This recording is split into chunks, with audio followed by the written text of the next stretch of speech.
Sosok Ibnu Wardani, dihujat gegara sebut biaya taksi di Jepang Rp1,4 juta.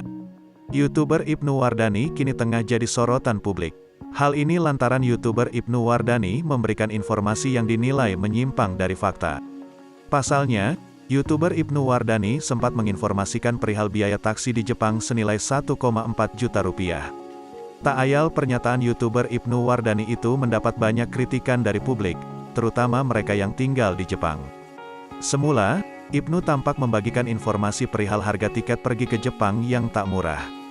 "Kita buka pintu taksi di Jepang aja udah harus bayar Rp1,4 juta, ujar Ibnu lagi. Sontak pernyataan itu mendapat beragam komentar dari netizen.